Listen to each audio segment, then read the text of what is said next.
Good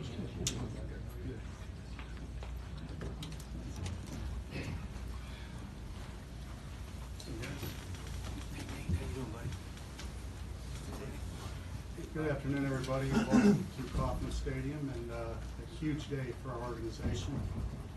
Before we get started, on behalf of our organization, we want to congratulate the Washington Nationals on what they pulled off last night to officially close the 2019 season. Phenomenal run by them with the 4 road wins. And that points us toward 2020. And fortunately for us, we're ready to go today to get that 2020 season started. And with that, we have Dayton Moore, our new manager, Mike Matheny, at the head table. Dayton will open it up with comment. Before we get started real quick, I want to introduce the 2 people who actually run the families. We have Mary Ann Moore, Dayton's wife, and Kristen Matheny, the wife of Mike Matheny, our new manager. And with that, Dayton. Thanks, Swanee. Appreciate everybody being here. Today, as Swanee said, is a proud day as we get to celebrate and introduce Mike Matheny as our manager. And it's kind of an interesting perspective in the sense that we've had incredible opportunity to work with Mike this entire year, this past year. And he's interacted with leadership at all levels. He has spent time in the rookie leagues. He's spent time with our medical team. He's spent time with our clubhouse men. Certainly our coaches, our instructors. He was a part of evaluating players for the draft. And we went into this with a completely open mind. And we wanted to get to know Mike and Mike get to know us, because we've always felt that the Major League Manager of the Kansas City Royals absolutely we want them to love us as much as we love them. We know how special this community is. We know what an unbelievable opportunity is for players to be able to join professional baseball and to aspire to be a Kansas City Royal, a championship caliber player. And so as Mike interacted with all of our people, to a man, everybody was amazed by his leadership, admired him as a human being. And so today, this process to where we are right now, it's very, very humbling and exciting to be able to get to work with Mike and to be able to introduce him to our unbelievable community and to celebrate him as the next manager of the Kansas City Royals. So with that being said, I want to present Mike with the jersey and get this thing going.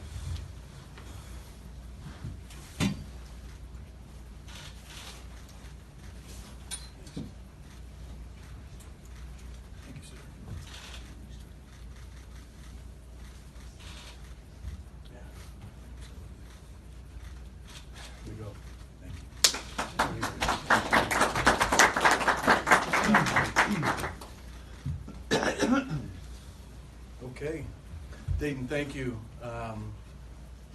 Thank you for the opportunity to be sitting up here today.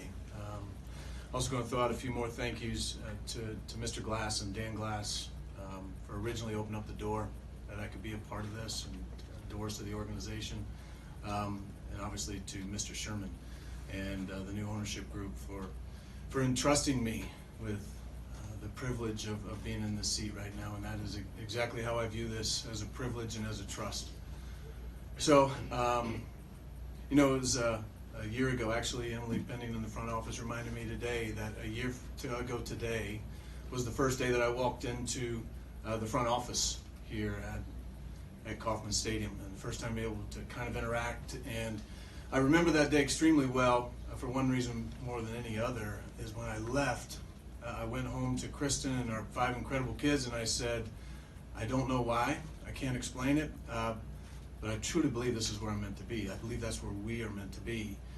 And I couldn't explain it as they asked me more about it, except there were a few things that really stood out to me and felt that I needed to research a little further. Unfortunately, in the advisory role, I was able to see behind the scenes what was going on, and it became obvious that the character and the culture that was here is different and unique.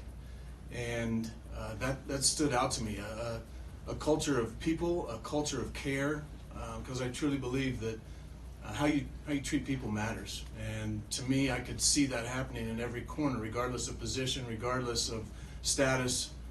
There was a level of people caring about people caring about this community, people caring about this brand, what it stands for, and what it means to this community. And I just wanted to dive in and see more. And so after that, as a foundation with the culture, you just build on what I was able to watch this year. And I turned into a fan. I was able to be a fan of the Kansas City Royals all year, listening and watching every game. Just am so impressed with the talent that we have here, that core group, the talent that's on the way, the guys that we know are going to continue to make this happen. And with that being said, I said it to some of the front office personnel. The one word that kept standing out to me was sustained.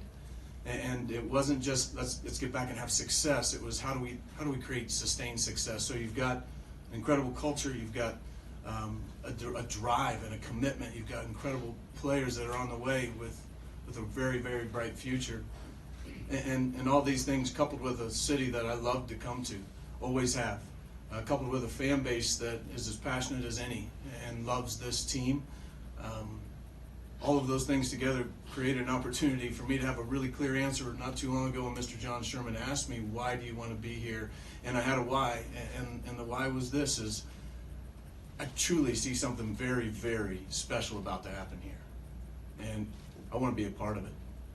And so now, I'm ready to get to work. All right, we will take your questions. As I asked earlier, please just raise your hand and we will call on you. Jeffrey Flanagan started off.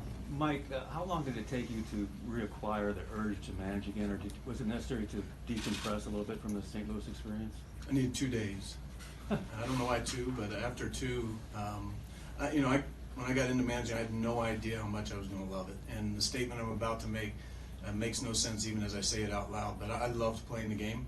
I found what I truly love to do is to coach and to manage. I believe I'm a coach, and I teach, and I encourage, and I challenge. I'm a vision caster. I want to build, I want to help people, and I want to do it in a way that is all about them. And the managing and doing that at this level with the caliber of athletes that are here, it took me 2 days, as I felt like I had the wind kicked out of me a bit. But after that, surrounded myself wisely with amazing family, and we just started talking, and it didn't take long until I was ready to get back in this fight. And this situation is a lot different than the one you inherited in St. Louis. What's appealing about managing a rebuild? Yeah, you won't hear me call it that, but managing, I'm going to be managing people, and I've got high expectations of what we're going to do, and all I see is an opportunity, and truly can't wait to start talking about the psychology of today and how are we going to win today. And don't tell me we can't, because we can, and we're going to continue to kind of push that throttle. And yes, there's going to be days when we win. I think there's going to be days when we learn, and we're going to keep learning. We're going to keep growing. You're going to see a team that's passionate about continual improvement without really setting any eye on anything except we play this game to win, and can't wait to start chasing that. Yes, sir. So, Mike, one of the things that we saw here in Kansas City when the Royals built the World Series team in 14 and 15 was young players struggling for a while in their big league careers and then developing into championship caliber players. And you just talked about kind of the wave of young players you have coming up. Could you maybe in a thumbnail version lay out for us what your thoughts and philosophies are on how to grow young players and into championship caliber players at the big league level? Yeah, I think it's all part of the process, and it's a conversation that happens at a lot of different levels. One, in the front office, what are the plans that we have here? What are some of the gaps that we have? What are the opportunities? And then let's look at the talent we have within the organization. It's always keeping in mind that we don't want to hurt anybody. Now, physically, we don't want to hurt their growth, but if they're showing opportunity to help us out, how can we create an atmosphere where they can thrive? I think that's set early on. I think it's in spring training, and people sometimes make too much of spring training. I think it's a great opportunity to bring young players in to get them adjusted to that culture we're talking about. It's different at the big league level, and there's so many things that are different, but if you can have some players who have been around, some guys in this organization who've had success and the ultimate success of raising that big trophy, there's so much to be taught. on how to develop as a big league player, and then realize we got to protect them from hurting themselves too. There would be times where maybe they need to take a break and they need to go do and develop a little bit more. But when they get here, hopefully we've created an atmosphere where they'll thrive. Joel? Mike, a couple things. Spending the year in the minors, I mean, you probably know the talent down there better than most. What did you learn about this organization in the minors? And watching on TV, what did you learn about the big league team? Well, I'll go backwards on that, Joel. First, I saw a fight in this team. I saw a passion for the game. I saw a youthful enthusiasm about going out and playing till the last out, and that's infectious. And that's something that I always saw and knew about this organization. I always felt that this was a team that had watertight defense, that put the pressure on you offensively in the box, on the bases, and on the pitching staff. They just came at you, and those things ring in my head regardless of what records say.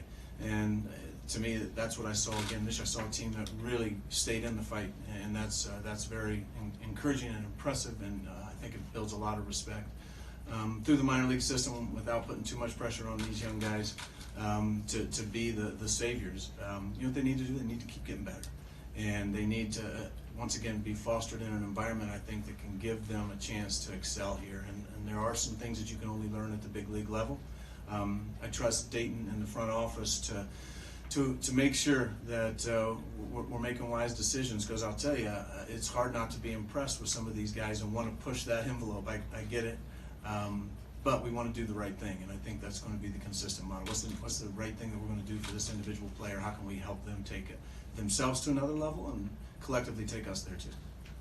Cody, then Todd, then Cody.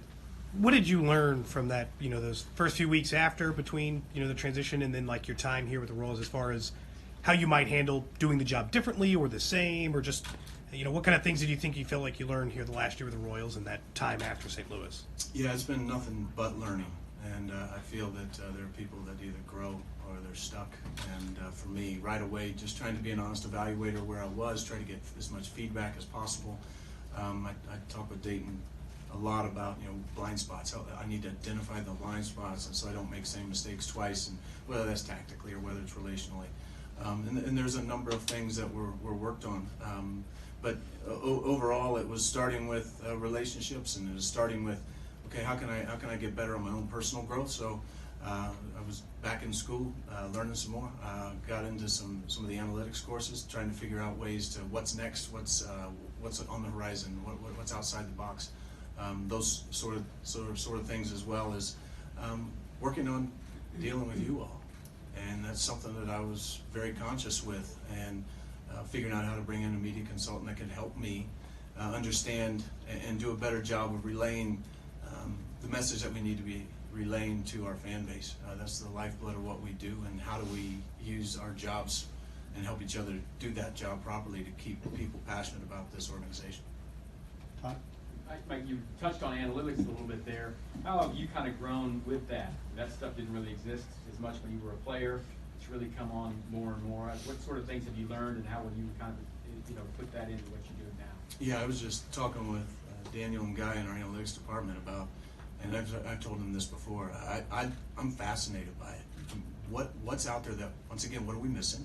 How can we potentially think outside the box a little bit to help these guys have an edge? And I think the players are asking for that now. And so I would say anybody that's turning a blind eye to the information, they're not going to stick with it. They're going to be fossils in this game. You have to constantly be thinking not just what's the norm, but what's next. And surrounding ourselves, there's unbelievable people in this organization. The intellectual horsepower upstairs is mind-boggling to me. And how can we use those guys to bring us information to break us down in our decision making, but also in our development and our evaluation? What's out there? How can we help? And we've been in those meetings even here this week, and here are some of the things we're seeing, or some trends, some tendencies. Here's some ways guys were used that we might want to think about, and so we can give them a clear picture of what a successful offseason looks like, so they can develop properly. Is that kind of an awakening for you from when you first became a manager? Is it different? No, and I believe it's ever evolving. I think I'm always trying to take it to another level, because I believe the game is ever evolving too. And once again, I just it needs to be that situation of an open conversation and freedom to go back and forth to, hey, what do you see here? But always trying to figure out ways to to figure out what is it that we're not doing right now, and give us some different perspectives and challenge us. And no, that's something that I know there's new always on the horizon, and trying to keep up with what's new. Lynn? Like, specifically, you talked about relationships and handling those. When it comes to players, how do you feel, or hindsight, that you handle things in St. Louis, and how you're going to handle them now? What did you learn? What sort of things do you feel like you took away from that?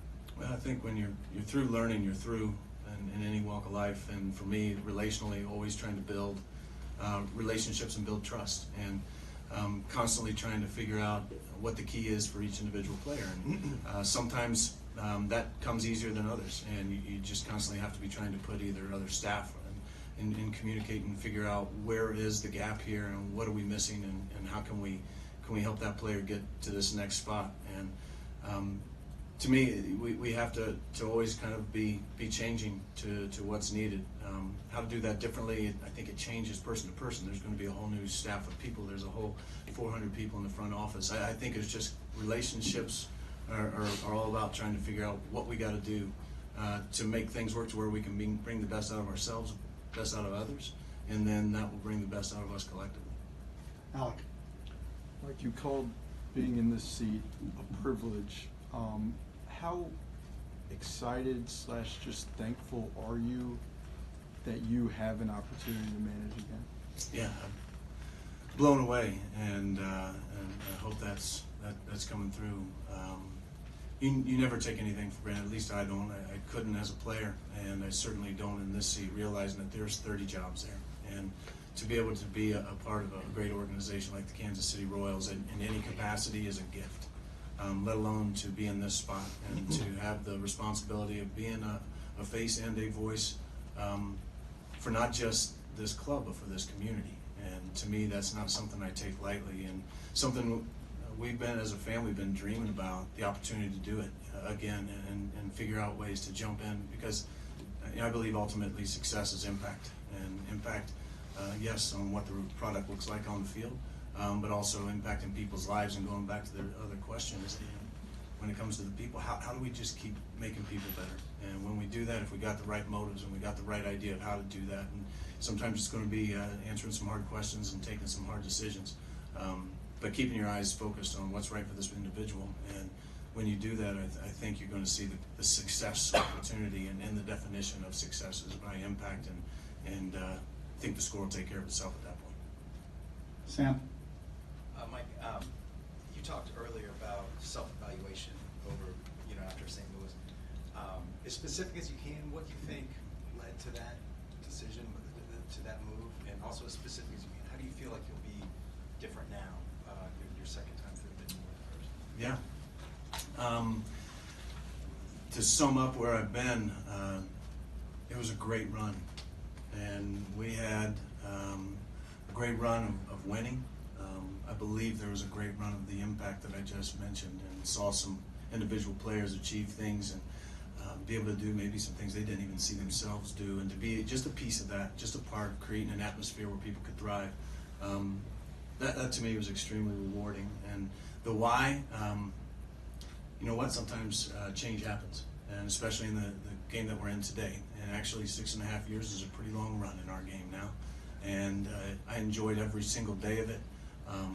I was honored to have been considered for that, and don't regret any day that I was there, and once again leads towards the excitement I have of doing it here and figuring out, once again, how to build championships, but how to help build people. Greg? Mike, it seems since you took the job as a consultant last year that you chose to take a low profile over the last year. One, is that accurate? And two, what was the why were you conscious of this, and why did you take that route?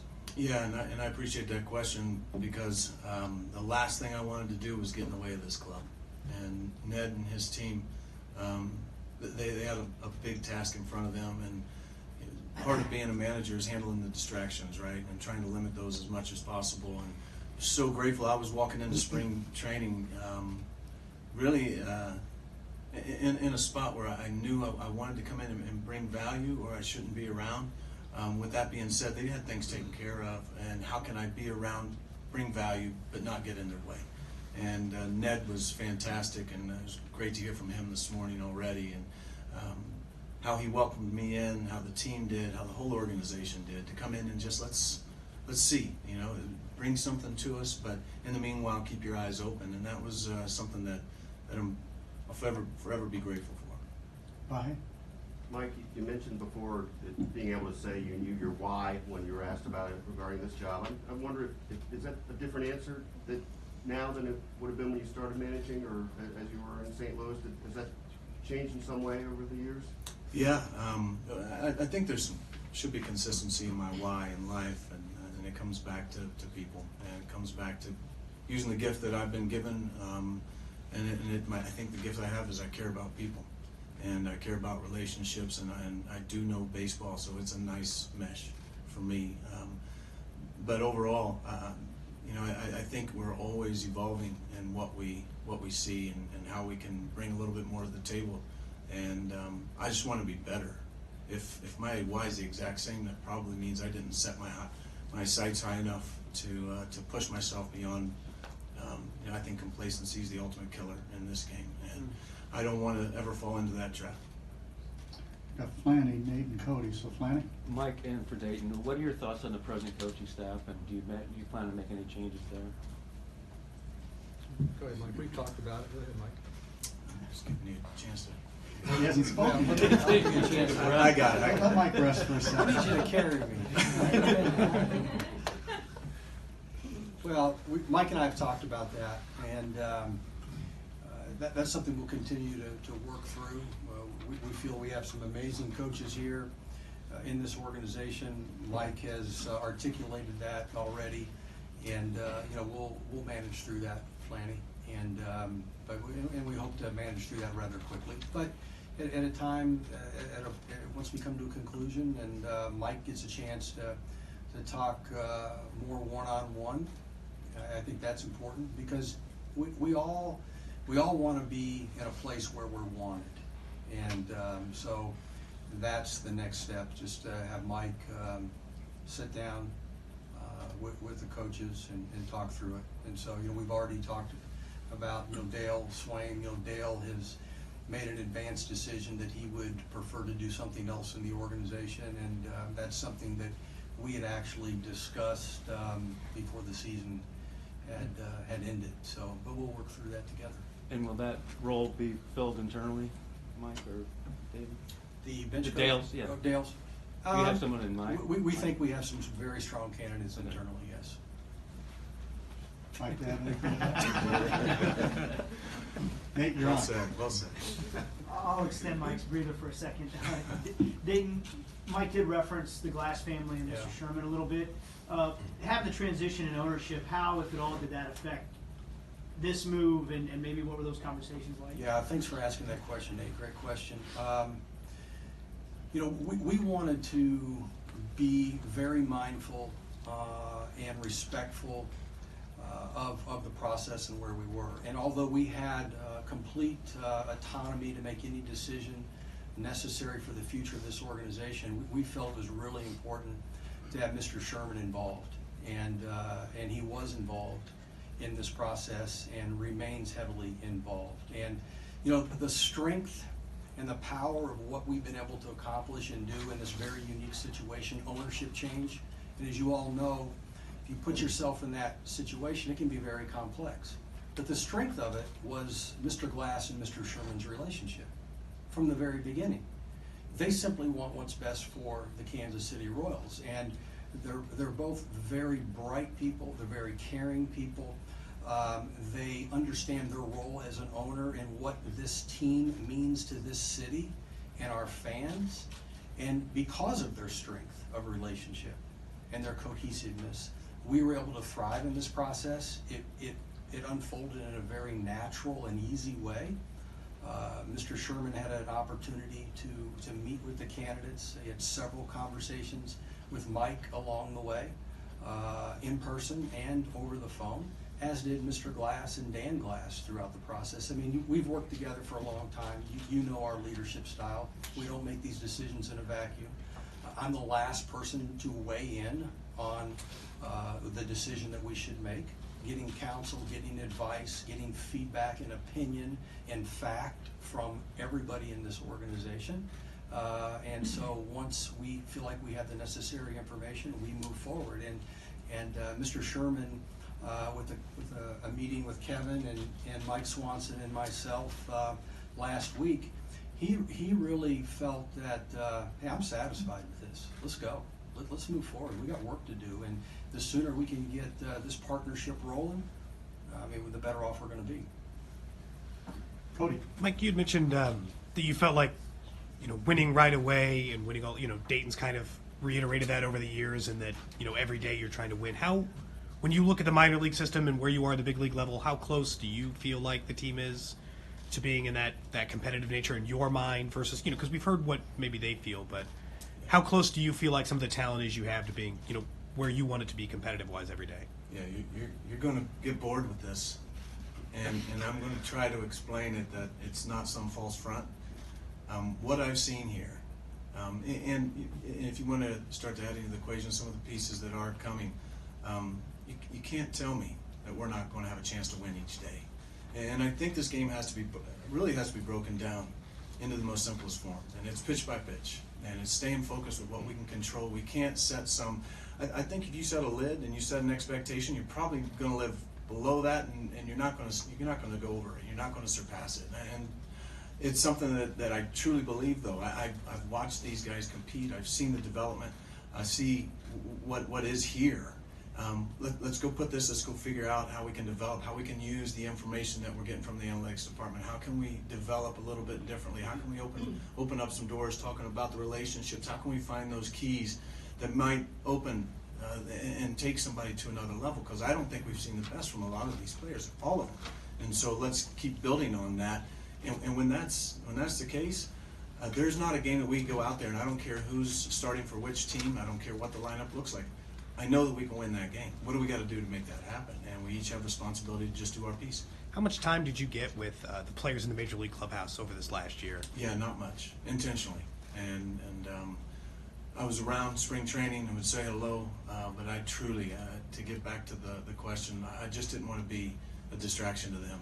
And I knew that was probably not possible, but how can I lessen it just by being around? And I came in with the mindset of I need to learn. I want to learn about how this organization built what they built to have the success that we saw in 2014, 2015, and to keep my mouth shut and to watch. And then, I can't help it. I can't go help. I encourage people and I challenge them. That's just kind of how I go about life. And so I get a little bit of that. I was able to do that more through the minor leagues, but with this big league team, they had a big job ahead of them. They had a 162-game championship season that they had to go out and fight for, and I didn't want to get in the way of that. Bob Pesco. What did John Sherman share with you about his vision for the future of the Royals? He likes my vision. Yeah. I think Dayton said it. Deep respect for Mr. Sherman, and his vision is let's put an incredible product out there. Obviously, a huge tie to the Kansas City community, and involved in so many different ways. It goes beyond the surface level of just owning a franchise, owning a baseball team. This is part of who he is and part of what he believes this town is all about. And so I believe that he's demanding excellence, and I couldn't agree more. Did he have to convince you to take this job, or were you pretty much set after working with Dayton and being here for a year that this was the way to go? Yeah, it didn't take a year. I can honestly say, after that first day, figuring out what it is that was different was part something I wanted to learn from. What they're doing that I can possibly do different in leadership style, management style, tactically, analytically. What can I learn? But in the meanwhile, just kind of watching, and when you watch this organization and once again that culture that's in place, and you're going to get tired of me talking about it, but I think it's that important. If you're looking for a competitive edge in whatever we're doing, whether it's individually or building a team, I believe it starts with culture and people going about things the right way, and then we know we can trust each other to maximize whatever we have. And you maximize what you've got in that room, watch what happens. And that's the message that I saw here, and that's my heartbeat. That's the way I'm wired, and I saw the kind of alignment that made it really obvious to me. Didn't know if it was going to fit for them. I know they were kicking the tires a bit too. I get that, and in the meanwhile, my mind was made up, and I was just hoping and really looking forward and hopeful that this day would happen. Since we successfully Bob, raised. let me, Go ahead. I want to capitalize on that a little bit and just go a little deeper from our perspective, because I think it's important to understand for this group. And Mike mentioned, him joining the organization and beginning to evaluate what we're about. And that was our mindset as well. So what we knew about Mike Matheny was this guy has great virtues, unbelievable integrity. That speaks for itself. But we as a group, our leadership team, and everybody in our baseball operations department, and I asked this question continuously throughout the year. I want you to spend time with Mike Matheny, and then I want you to get back with me on what you believe his strengths are, and what you believe his weaknesses are. And so our leadership team, our front office exists simply in a relentless way to help players and coaches and managers someday thrive at the highest level.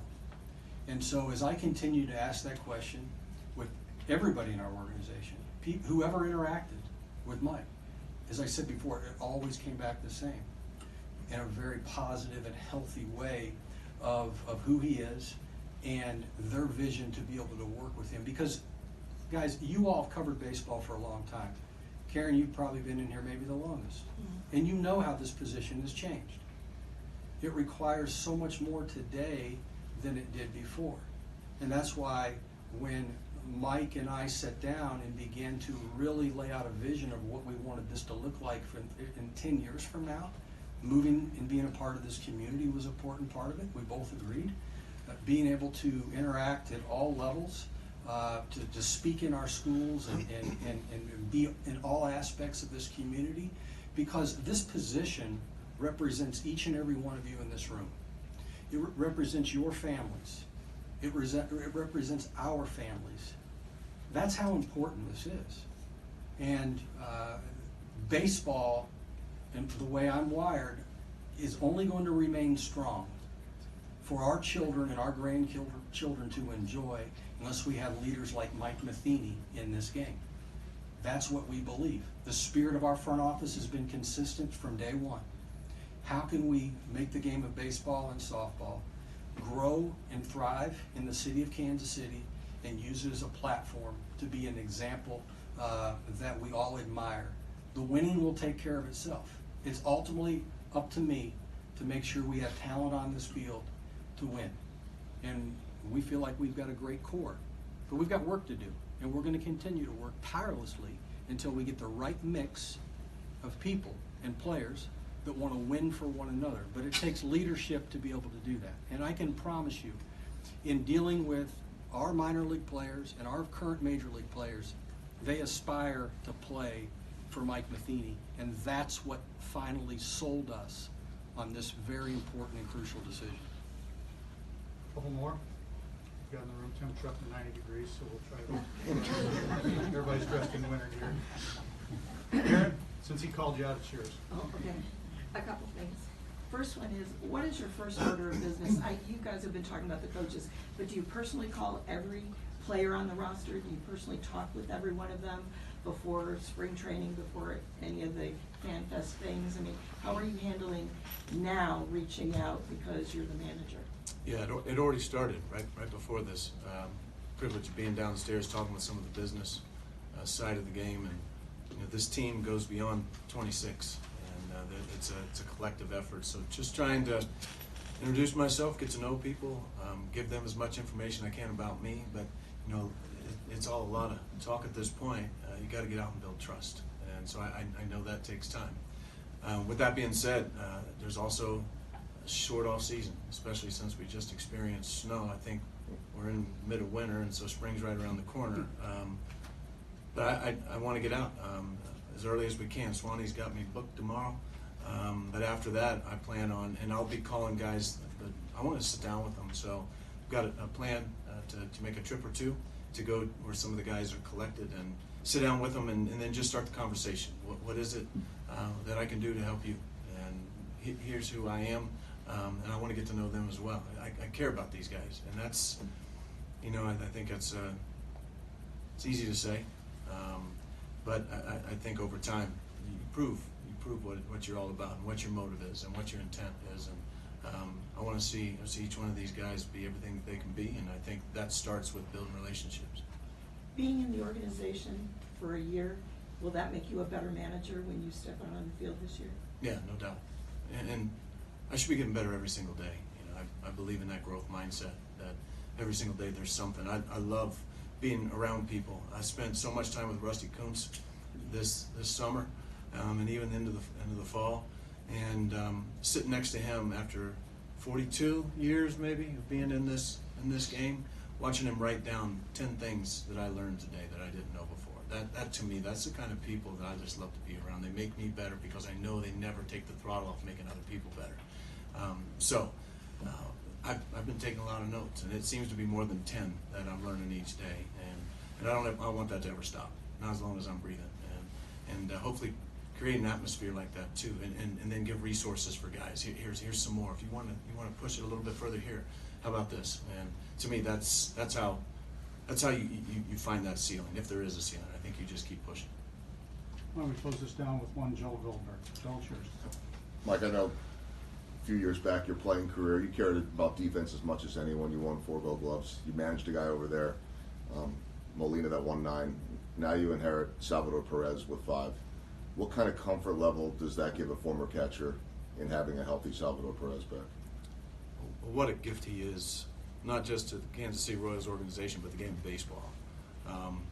I would have loved to have been able to play with that kind of joy and that kind of just that persona that he puts out there. That's a magnet for our game. We need more of the Salvador Perez's in the game, and to watch what he does defensively, that mix of the offense, and that's rare. And so I don't think that there is a Royals fan alive that isn't so excited that Salvy's tracking well, and then to be able to watch up close, that's the part I'm looking forward to. Is this guy's really good? Is there something I can do to help him grow? Is something we can do to help him continue to even be better? And then once again create that atmosphere. It's going to be a little different this year, coming off injury, of how we can take care of him physically, but also how can we take a guy who is a face of the organization and continue to let him make the most of that platform, not just on the team in the clubhouse, but in our community. And I keep bringing that up because I believe that's just part of what we do and who we are. And I know Salvy has done a phenomenal job of doing that, and can't wait to get behind the scenes and just watch what he does that makes him so special. Dayton, thank you. Mike, congratulations. Yes, thank you guys. Everybody, thank you very much Thanks, for guys. coming. We'll try to get the air conditioning on. And stay tuned now, as you probably are well aware, there'll be another major announcement regarding the organization coming up later this month. We will get that. Thank you.